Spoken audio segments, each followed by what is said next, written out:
नमस्कार दोस्तों, मैं नारायण जी तिवारी AEM चैनल में आप सभी का स्वागत करता हूं। मैं आप सभी के लिए इतिहास का जो ऑब्जेक्टिव क्वेश्चन होता है उसका सीरीज लेकर आया हूं। और इस सीरीज में मैं इतिहास के प्रत्येक चैप्टर से जितने भी क्वेश्चन बनते हैं उन सभी क्वेश्चन को मैं कराऊंगा। और कोई भी ऐसा क्वेश्चन नहीं होगा जो कि एग्ज़ाम से बाहर क्वेश्चन मैं बताऊंगा। सब एग्ज़ाम में पूछे गए ही क्वेश्चन मैं लेकर आऊँगा, जितना भी क्वेश्चन लेकर आऊँगा। तो चलिए, आज का चैप्टर जो है हमारा इतिहास में प्रागैतिहासिक इतिहास, जो प्रागैतिहासिक काल है इतिहास में पहला चैप्टर, उससे कौन कौन से क्वेश्चन बनते हैं उन सभी क्वेश्चन के देखते हैं।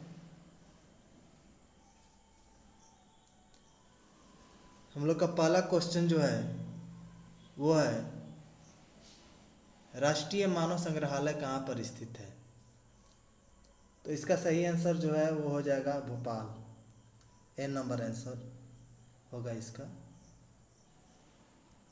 ए नंबर जो ऑप्शन है ये सही आंसर हो जाएगा इसका।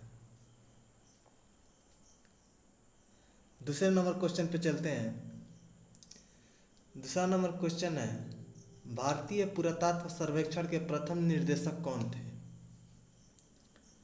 तो भारतीय पुरातत्व सर्वेक्षण के प्रथम निर्देशक जो थे वो जॉन मार्शल थे।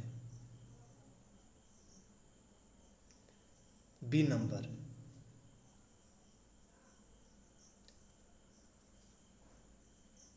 तीसरा क्वेश्चन है, भारतीय प्राग इतिहास का पिता किसे कहा जाता है? तो भारतीय प्राग इतिहास का पिता जो है वो रॉबर्ट ब्रूस फूट को कहा जाता है। सी करेक्ट आंसर हो जाएगा इसका।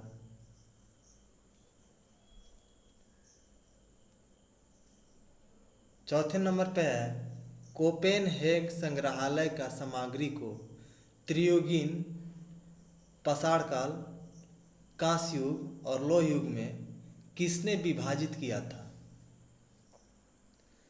तो इसका सही आंसर हो जाएगा थॉमसन। थॉमसन ने कोपेनहेग संग्रहालय को 3 युगों के आधार पर विभाजित किया था, जो कोपेनहेग संग्रहालय का जो जितने भी सामग्री है, संग्रहालय में जितनी भी सामग्री रखी गई है उन सभी सामग्रियों को थॉमसन ने 3 युग के आधार पर विभाजित किया था। वो 3 युग कौन कौन सा था? एक था पाषाण काल का युग, एक कांस्य युग और एक लौह युग। 5 नंबर क्वेश्चन है, प्राचीन भारतीय इतिहास के अध्ययन के कितने स्रोत हैं? तो प्राचीन भारतीय इतिहास के अध्ययन के मुख्यतः 3 स्रोत हैं।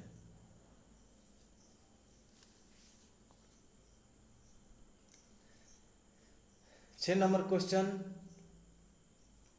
प्राचीन भारतीय इतिहास को जानने के सबसे मुख्य स्रोत कौन सा है? मुख्य के जगह पे यहाँ पे मुख्यमंत्री हो गया है, मुख्यमंत्री नहीं है, मुख्य स्रोत कौन सा है? तो प्राचीन भारतीय इतिहास को जानने के लिए मुख्य स्रोत जो होता है वो पुरातात्विक स्रोत होता है। किसी भी इतिहास को जानने के लिए किसी भी देश का, भारतीय इतिहास ही नहीं कोई भी देश हो, उसका इतिहास जानने के लिए मुख्य स्रोत जो होगा वो पुरातात्विक स्रोत होगा। पुरातात्विक स्रोत के अंतर्गत सबसे प्रमाणित स्रोत कौन सा है? तो पुरातात्विक स्रोत के अंतर्गत सबसे प्रमाणित स्रोत जो होता है वो अभिलेख होता है। बी करेक्ट आंसर हो जाएगा इसका।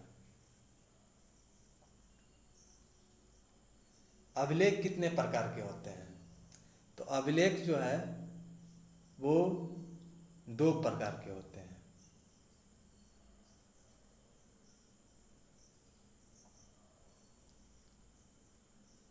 इतिहास का पिता किसे कहा जाता है? इतिहास के पिता हेरोडोटस को कहा जाता है। ए जो है ऑप्शन वो करेक्ट आंसर हो जाएगा।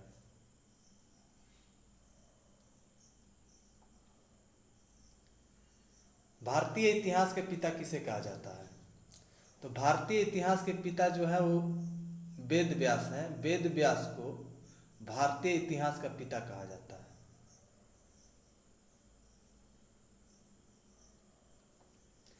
आग का आविष्कार किस काल में हुआ था? तो आग का आविष्कार जो है वो पाषाण काल में हुआ था। पाषाण काल नहीं, पूरा पाषाण काल में हुआ था। पाषाण काल में तो पूरा पाषाण काल, नव पाषाण काल और मध्य पाषाण काल, ये तो तीनों आ जाएंगे। वो भी पूरा पाषाण काल का भी 3 भाग है, वो भी तीनों आ जाएगा।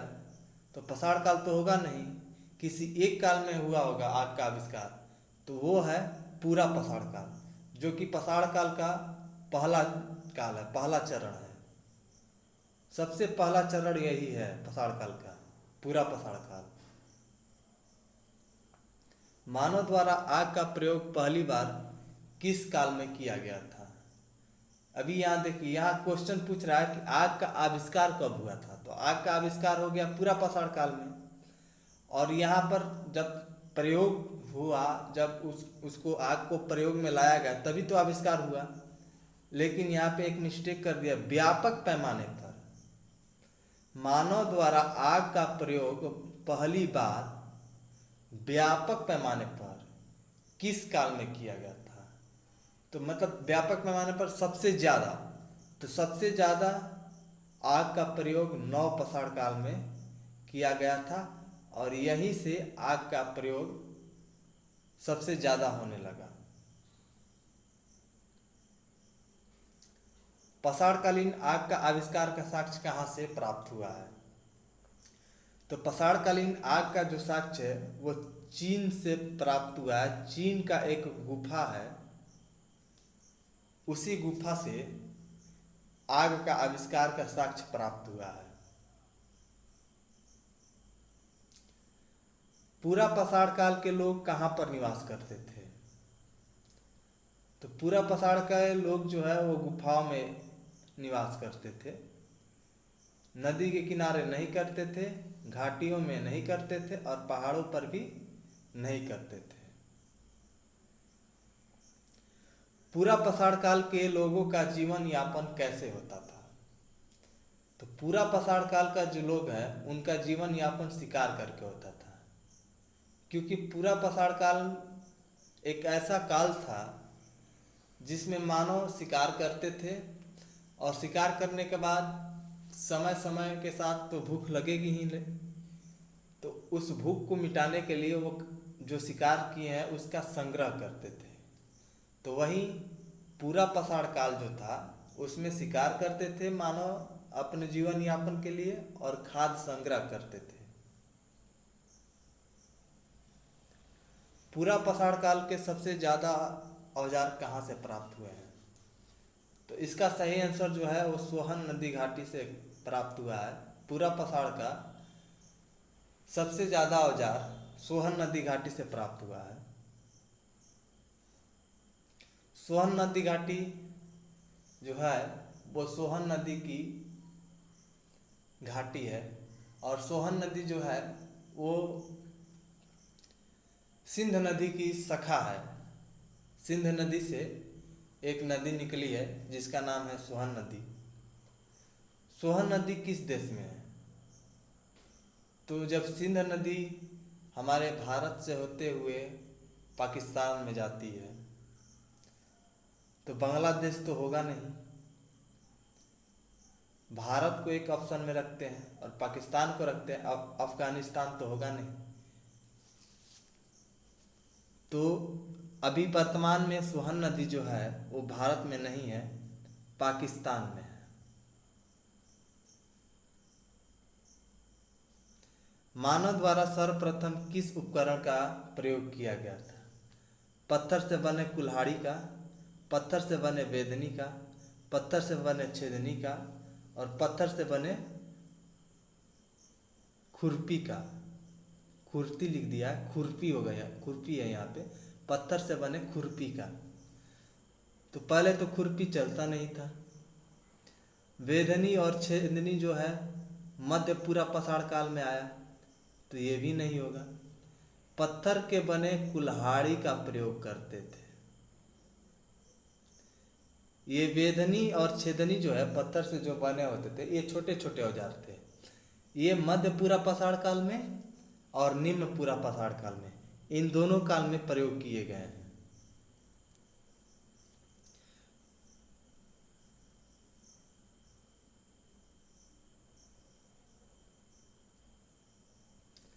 पृथ्वी पर सबसे पहले मानव का जन्म कहाँ पर हुआ था? तो पृथ्वी पर सबसे पहले मानव का जन्म है वो अफ्रीका महाद्वीप में हुआ था, अफ्रीका में हुआ था। और इसीलिए अफ्रीका को मानव जाति का पालना भी कहा जाता है।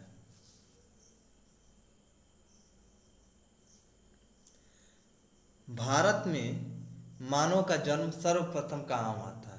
ये तो आपको पता हो गया कि पृथ्वी पर मानव का जन्म कहाँ हुआ था सबसे पहले, तो अफ्रीका में हुआ था। अब पूछ रहा है क्वेश्चन में कि भारत में मानव का जन्म सर्वप्रथम कहाँ हुआ था? तो भारत में मानव का जो जन्म है वो सर्वप्रथम महाराष्ट्र में हुआ था। महाराष्ट्र में और राजस्थान, जो महाराष्ट्र और राजस्थान है उसके एक सीमा के जो बनती है, उस सीमा पे एक बागौर स्थान है। उसी बागौर में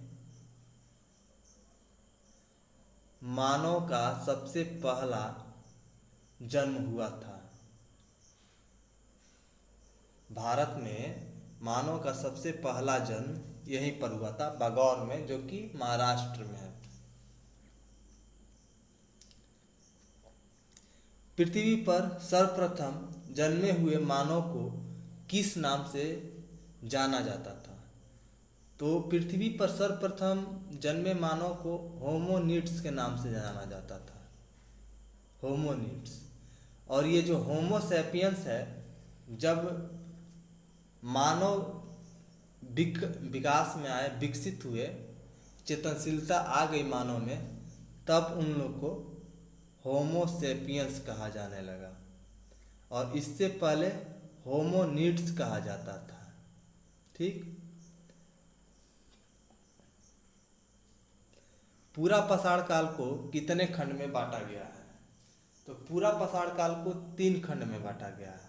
अभी मैंने पहले आप सभी को बताया भी, पहले इससे पहले, कि 3 खंड में पूरा पाषाण काल को बांटा गया। पहला हो गया पूर्व पूरा पाषाण काल, दूसरा हो गया मध्य पूरा पाषाण काल, और तीसरा हो गया निम्न पूरा पाषाण काल।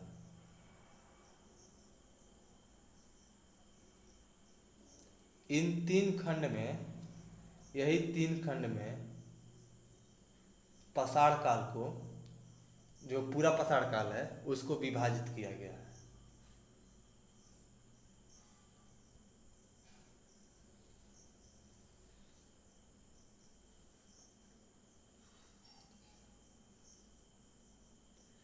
पूरा पाषाण काल का समय कब से कब तक निर्धारित किया गया है? तो पूरा पाषाण काल का जो समय है वो 2,50,000 ईसा पूर्व से लेकर 10,000 ईसा पूर्व तक निर्धारित किया गया है। और इसी काल में पूरा पाषाण काल का तीनों खंड, जो पूरा पाषाण काल के पूर्व पूरा पाषाण काल, मध्य पूरा पाषाण काल और निम्न पूरा पाषाण काल है, वो तीनों खंड इन्हीं 2,50,000 ईसा पूर्व और 10,000 ईस्वी के बीच, इस ईसा पूर्व के बीच आ जाते हैं। पशुपालन के सर्वप्रथम साक्ष्य किस काल से प्राप्त हुए हैं? तो पशुपालन का जो साक्ष्य है सबसे पहले मध्य पाषाण काल से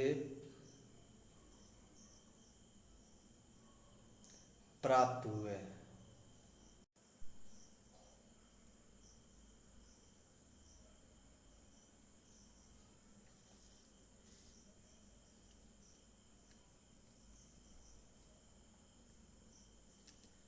मध्य पाषाण काल में पशुपालन के साक्ष्य किस स्थान से प्राप्त हुए हैं? तो मध्य पाषाण काल में पशुपालन का जो साक्ष्य है वह आदमगढ़ से मिल प्राप्त हुए हैं। आदमगढ़ से। आदमगढ़ बी जो ऑप्शन है वो सही ऑप्शन है।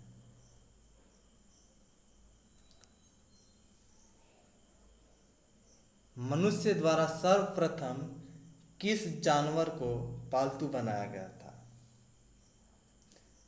इसका जो आंसर है, जो सही ऑप्शन है, वो आप सब कमेंट में बताइएगा, क्योंकि ये तो सभी को पता होगा, बहुत इजी क्वेश्चन है ये।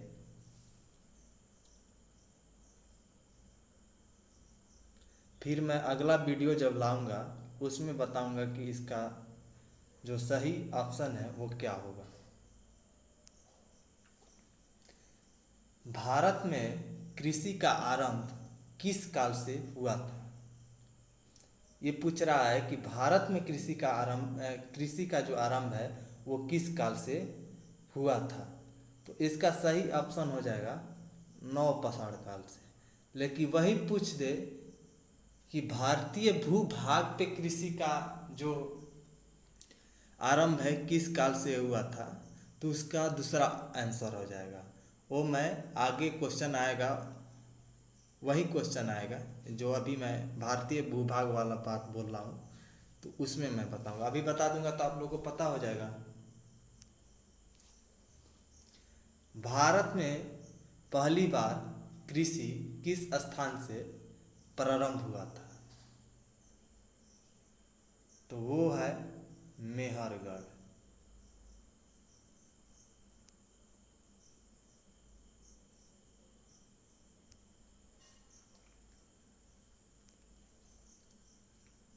मेहरगढ़ वर्तमान में कहाँ पर स्थित है?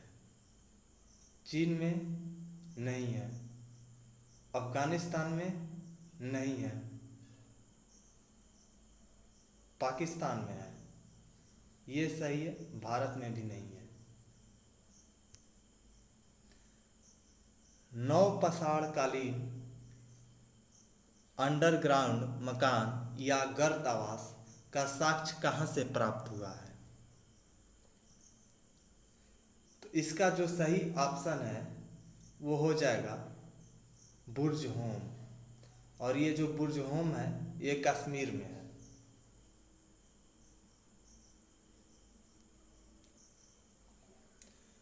वस्त्र बुनने की कला किस काल में विकसित हुई थी?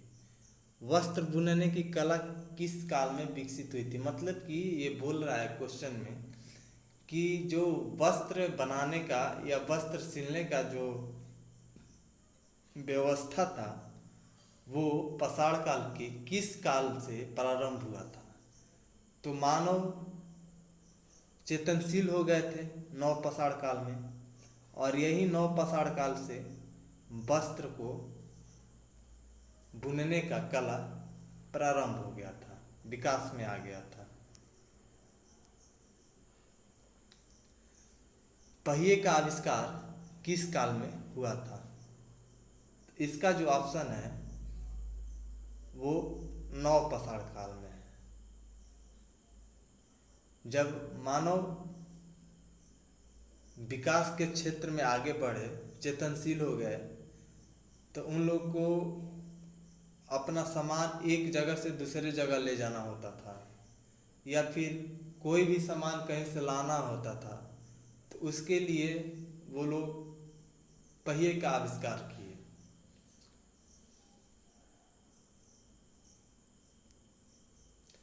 और पहिए का आविष्कार हुआ कैसे?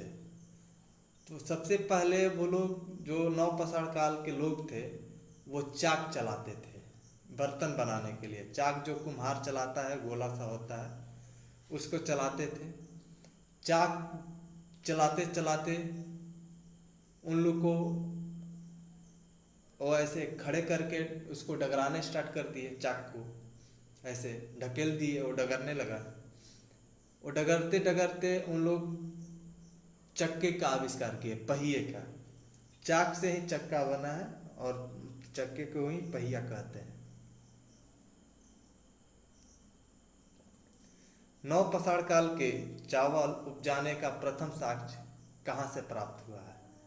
भारत में पूछ रहा है कि भारत में नवपाषाण काल से का जो चावल उपजाने का साक्ष्य है वो कहाँ से प्राप्त हुआ है? तो इसका सही ऑप्शन हो जाएगा कोल्डिहावा। और ये कोल्डिहावा उत्तर प्रदेश के इलाहाबाद जिला के नज़दीक में है। यहाँ पे क्वेश्चन में चावल के स्थान पे जौ भी दे देगा, तो ये ध्यान में रखिएगा आप लोग कि अगर पूछे कि नवपाषाण काल में चावल या जौ उपजाने का प्रथम साक्ष्य कहाँ से प्राप्त हुआ है, तो कोल्डिहावा से।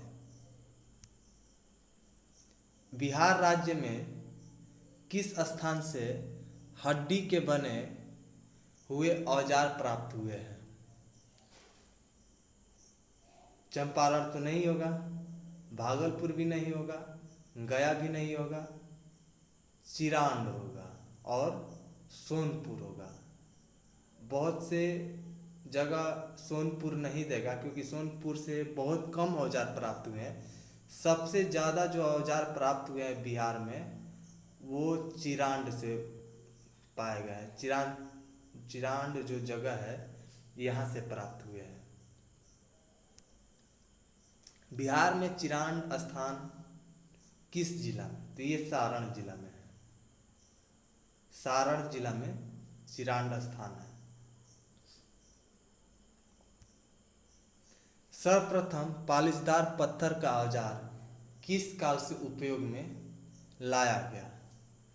तो इसका भी सही ऑप्शन हो जाएगा नवपाषाण काल से। मनुष्य ने अस्थाई आवास बनाना किस काल में प्रारंभ किया था? तो जो अस्थाई आवास है उसे बनाने मनुष्य नवपाषाण काल से प्रारंभ किए थे, क्योंकि यहाँ पे मानव विकास की ओर बढ़ते जा रहे थे। बर्तन बनाने सीख गए, चाक जो पहिया है उसको बना लिए, आग को अधिक पैमाने पर उपयोग में लाने लगे, वस्त्र बना लिए अपने शरीर है उसको ढकने के लिए, फिर रहने के लिए घर बनाने लगे, घर भी बना लिए नवपाषाण काल में।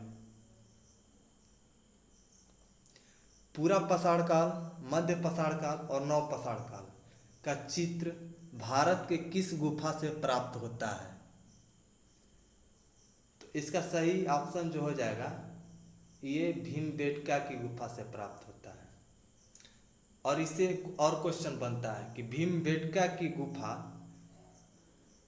कैसी चित्र के लिए प्रसिद्ध है? तो शैल चित्र के लिए प्रसिद्ध है। शैल चित्र। या फिर क्वेश्चन भी ये भी दे सकता है कि शैल चित्र से संबंधित कौन सी गुफा है? तो भीमबेटका की गुफा है। हड्डी के औजार निम्न स्थलों में से किस स्थल से प्राप्त हुए हैं? तो इसका जो सही ऑप्शन हो जाएगा महदहा और सराय नहराराय। ये भी उत्तर प्रदेश राज्य में है। वर्तमान में जो उत्तर प्रदेश राज्य है इसी राज्य में है। और ये पंडित दीनदयाल उपाध्याय, जिसका नाम पहले था सराय कुछ करके नाम था,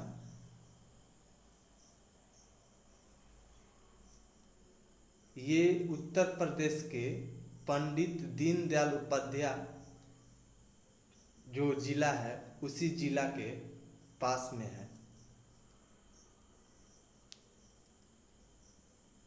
मध्य पाषाण कालीन हड्डी से निर्मित आभूषण कहाँ से प्राप्त हुए हैं?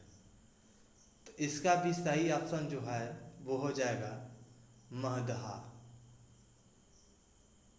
आज इतिहास का प्रागैतिहासिक काल का जो पहला चैप्टर है उसमें से मैं आप सभी के लिए 40 क्वेश्चन लेकर आया था और कुछ क्वेश्चंस इसमें से बाकी रह चुके हैं जो कि मैं अगले वीडियो में आप सभी को करा दूंगा।